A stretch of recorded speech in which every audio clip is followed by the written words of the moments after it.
when we got to Ghana, my passport was expired. Hey y'all, what's up? Welcome to my channel. I'm Brianna, and today is the best day of my life because I am here with you guys. The girls and boys are going to Ghana for December, and I am here to tell you the do's and the don'ts. And you definitely want to stick around for this. Not sure, well, at this time it's probably too late, but it can definitely help somebody. And if you plan to go in 2024, this can absolutely help you. So let's get into it. First things first, ladies and gentlemen, you need your visa and you need your yellow fever vaccination card. I'm gonna start it real simple, real light with the vaccination card. The yellow fever shot is pretty pricey. I think I paid around $325. I did not expect it to be that much. So be prepared. Be prepared. The prep to go to Ghana is expensive. If you already have this, then you're good. If you don't have this, then you're gonna have to dish out some coins. I went to a local spot to get this, and it was pretty quick. I took it about 10 days before my trip, I believe, or somewhere around there. I know I took it pretty close to my trip, maybe 2 or 1 week out from the trip. And if you do not have this, the ladies will bribe. The ladies and the men will bribe. My boyfriend had gotten a yellow fever shot, but he did not have this yellow fever shot card. He had like some papers that were like typed up from his doctor. She said, we do not take that. If you do not have this yellow fever card, then show me the money. He had to pay her to be able to get through. I think he probably gave her $25, but that's not all. That's not all.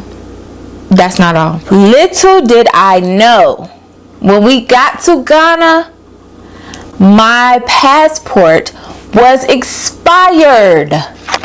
Yes, you heard that right. My passport was expired. I was just so confused because I'm like, I did my due diligence. I did the application. I sent in my passport, mailed it to Washington, D.C., got it back in time. Like, I just knew that I was ready. When I got there, they said, ma'am, your passport is expired. I was so stressed. And not only was mine expired, but my boyfriend's was expired as well. Let's back it up. Let's rewind. This is really important. If you are going to go to Ghana, then you might need to sit down for at least 2 to 3 months before your trip. I was a traveling babe in 2023, so I had trips back to back. So before Ghana, I went to Cabo in August. So in July, my boyfriend was like, you need to send in your passport because you need to get your visa before, we go. So because I had trips planned and I knew that this process would take about 15 days, like at the max, like I wanted it to be sure to be able to get my visa so I can get it back, so I can still go on my out the country trips before I actually went to Ghana. So I sent the application out June 27th, and I actually got my passport back July 14th. So it took a couple weeks, but I got it. It didn't take long at all. On the application, I put my proposed date of departure at October 31st, 2023. So basically my boyfriend's mom was just telling me to like put the dates far out so that my visa will cover it. Like I'll have more than enough time. But what I did not know is that they would issue the passport, they would endorse it from the date of issue. So the date of issue was July 7th, 2023, and they endorsed it for 3 months. So 3 months from July 7th, around October 7th or 8th would have been the 3-month mark from July 7th. And it was crazy because I put the proposed date of departure for Ghana as October 31st. So I made sure that it was like enough time out so that my passport would be good for when I went. We got there on the 15th and my passport was already expired. So I don't know if they do every single visa like this, but when this is your first time visiting Ghana, you have to only have a single use passport. You can't get like a multiple year passport. You can only get a single year passport when it's your first time going to Ghana, and I believe they only endorse it for 3 months. So if you can sit down, like I said, 2 to 3 months before you go to Ghana so that you can do this visa process with no worries about going back out the country, and no worries about your visa being expired by the time you get there. Like, I was distraught. Like, what? So because our passports were expired, we could have done a visa on arrival for $150, but the guards was like, if you give me $100, we'll let you through. So I had to pay $100. My boyfriend had to pay $100. So out the airport, just not even on Ghana grounds yet, we had to pay $220 at the airport. For one, my boyfriend not having his yellow fever vaccine card, and for two, both of our passports being expired. And the fact that you have to send your visa all the way to DC in the mail is very nerve-wracking. So be careful with this application, y'all. Fill it out right. Try to put the right dates and don't send in your visa too early. That's what I learned through this process. So my little tidbit number 2, which is on transportation. I went to Ghana with people that were from there. So my boyfriend's family members came to pick us up from the airport and all of that. But when we got to our Airbnb and we wanted to move on our own terms, of course, that's where we learned a lot about the transportation. A lot of the drivers want cash. They'll use Uber just to get to you and to get the client, get the sale. But sometimes if you're using the car, they will cancel your ride. So if you're able to exchange money as soon as you can, definitely do that so you can have cash to give these drivers, because I think it's just easier for them to have cash, and Uber does something weird where they like hold their money. We heard multiple drivers like saying this and complaining about that. So of course, if you have cash on hand, definitely be prepared to pay in cash for Ubers. And also, like during traffic hours where you're just like sitting in the Uber for long periods of time, we were definitely more propelled to want to give like a tip on top of, or kind of double the Uber fare and give the rest in cash, just because they're losing out on money when you're just sitting there in the taxi in the traffic. They're not able to make any more money, and then if Uber is holding their money from that, it's just like such a big waste of time for them. So the Ubers are super cheap, and if you're able to tip them and also, like I said, double what the Uber fare price is if it's traffic, I know they would be greatly appreciative of that. The Ubers were like $3, $4, like they were so cheap. So of course, coming from the US, if you give them double that and put a tip on top, I mean, that would definitely mean the world to them. So the food. So let's talk about the food, y'all. I am definitely picky. I am an American girl, and I honestly I didn't know much about African food or anything like that until I got with my boyfriend. He loves him some okra soup. He loves peanut butter soup with rice. He just loves all of the African dishes. For me, it's definitely an acquired taste, but I have learned to love peanut butter soup and also wache. Wache is my favorite dish, and we went to Rock's Wache while we were there in Ghana, and that was like the best wache I had. We had some more wache, like street wache and stuff like that. That was also really good, but the thing with wache is the stews are always different, so you just kind of get a different experience and a different taste when you are eating these things.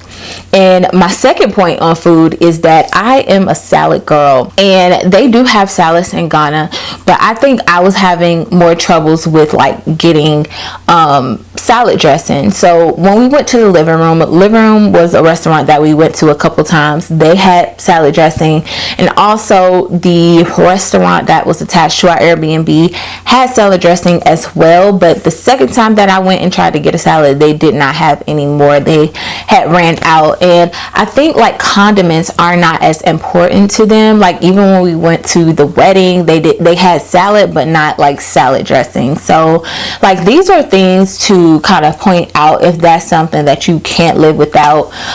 You might want to go like to the grocery store or something just to get maybe like your own, like a small little personal bottle if you just have to have it, or if you're going to be there for like weeks on weeks and you're craving your favorite food that's like salad with salad dressing like me. So that was something that I noticed while there.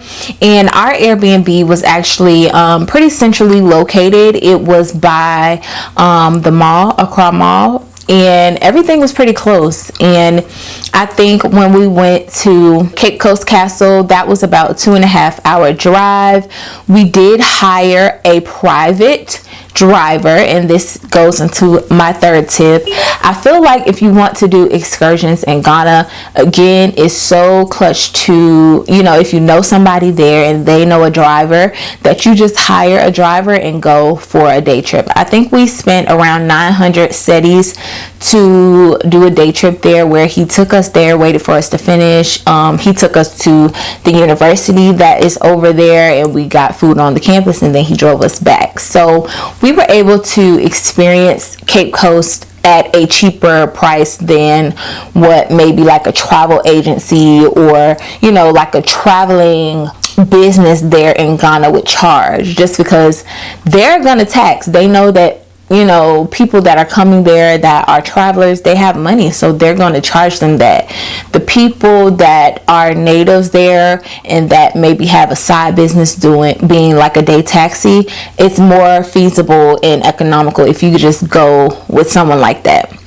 Like I said, in these cases, again, you want to make sure that you have enough cash, because these people, they want cash. They don't really like taking credit cards, debit cards. It's like cash is king there, and they want it in cedis. They want it in their currency. Like when I went to go get my braids, I had $100 bill, and I was just gonna give her that, but she was like, yeah, no, I don't take that. So this is how serious it is. Like me handing her $100 was way more than the service, and that would have been good for her. But also, they take fees and stuff out of money when they're converting it to cedis. So it was just easier for her to have cedis, and I was then able to just get more money out the bank when I went and exchanged the rest of my $100 bills. So definitely exchange your money for cedis. And I can't give much advice on that, because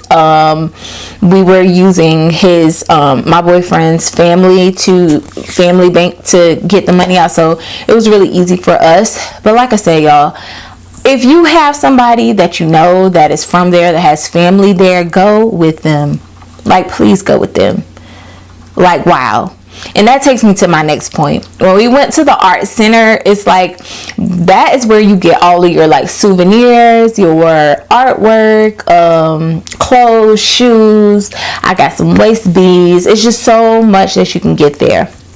But this is where you want to bargain. Like, even the people there know, when you go to the art center, when you go to get souvenirs, you bargain. So my boyfriend speaks Tree, so he was able to bargain pretty good. Like when we were telling his cousin that lives there, the prices, she was like, oh, you did pretty good. So we were able to get things for a decent price. But the one time that I asked the price for something, y'all, the price was astronomical. It was definitely given, okay, you're getting over. I know I don't speak Tree. I know I'm not from here. I'm not Ghanaian. I understand that. But goodness grief. Like, my boyfriend heard it. He was like, let's go. Take it off and let's go. Because it was some jewelry. He was just like, no. Because he tried it. And he really did. But it's just all a part of the experience. And then when tourists come around, that's the time for them to capitalize. You know, they may not get tourists every single day, so when they see a tourist, it's like, okay, this is my time to shine. It's time for me to make my money and capitalize, which honestly, I don't blame them. They got to do what they got to do. But if you have people that are from there, people that know, they know the price of things, so of course bargaining is something that, you know, they suggest, and that's what they do. They bargain there, so it's pretty normal. I did take malaria pills while there. I think I had to start 2 days before the trip, and then I had to take them 7 days after I got back home. I didn't have any type of side effects, thank God. Everything went smoothly. I also got the diarrhea pills just in case. I had, this might be TMI, but I had like a touch of diarrhea, but it wasn't like bad. I think it maybe lasted for a couple of hours, and then everything kind of went back to normal. So of course this is something that you want to do your own research on and look up, but I do suggest that you do take malaria pills and get some diarrhea medication if this is your first time going to Ghana, because you want to be careful, of course. I didn't get any mosquito bites while I was there. We were putting on bug spray and everything like that, but I did not get any mosquito bites. It was super hot, but I tried to, you know, bring like, you know, 2-piece sets that were like flowy and kind of covered my legs and stuff like that, but it was still airy where it wasn't too hot. But definitely be prepared for it to be hot. But I was kind of scared to even wear like my legs out or anything, but I honestly didn't have any issues. Like when we went out at night and I had on like a shorter dress or something like that, like I was good. I didn't get any bites or anything like that, and I was honestly worried about that, but I'm so glad like I did not get attacked by bugs. But I did do my due diligence and I put on bug spray. I got my bug spray from Outdoor World, that big store. I'll pop the kind that I got here on the screen, but it's supposed to be like, you know, for the woods, for the bugs. So that's what I wanted to go ahead and use while I was there, like something that was really strong that would help with bugs. So this was my experience while in Ghana. I hope these tips kind of helped you. This was my experience. If you want to know a little bit about the places that I went, the food that I ate, the things that I did, definitely check out part 1 and part 2 of my Ghana vlogs. And I hope you all enjoy it. Have so much fun in Ghana. It's so beautiful. I can't wait to go back. I wish I was there this December, but I definitely want to go in the near future again for the second time. So thank you guys so much for watching. Comment down below if you have any questions, and I'll see you guys in my next video. Bye.